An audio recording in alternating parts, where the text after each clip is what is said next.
কি বলেছে তোমার পীর, কি বলেছে আকাবির, কি বলেছে তোমার বাপ দাদারা?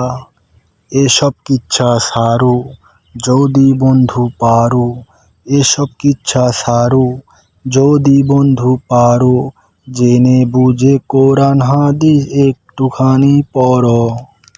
এই যে গজলটা, এই গজলটা নিয়ে বর্তমান বাংলাদেশে অনেক কথা চলতেছে।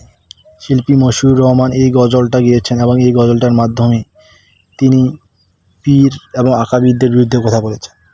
এটা অনেকে বলতেছে, আবার অনেকে বলতেছে এই গজলটা যার গায়ে লেগেছে সে হয়তো বা ভণ্ড। কিন্তু বাংলাদেশে অনেক পীর মাশায়েখ আছে যারা ইসলাম প্রচার করেছে এবং ইসলামের দাওয়াত দিয়ে মুসলমানদের সংখ্যা বৃদ্ধি করেছে। আবার অনেক হক্কানি পীর আছে, হক্কানি আকাবির আছে, হক্কানি শায়েখ আছে, তারা সঠিক দিন এবং সঠিকভাবে ইসলাম প্রচার করছে। কিন্তু বেশিরভাগ মানুষ জনপ্রিয় হওয়ার জন্য ওয়াজ করছে। অনেক আলেম রয়েছে যারা জনপ্রিয় হওয়ার জন্য ওয়াজ করতেছে।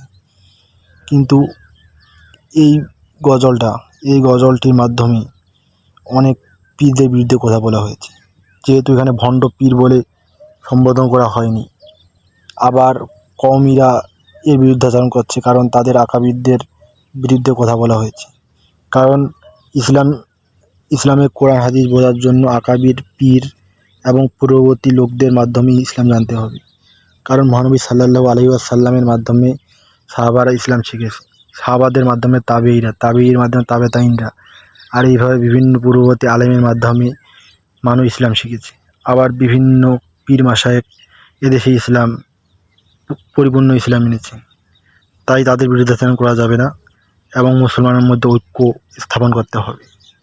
আল্লাহ সুবহানাহু ওয়া তাআলা সবাইকে বুঝার তৌফিক দান করুন, আমিন।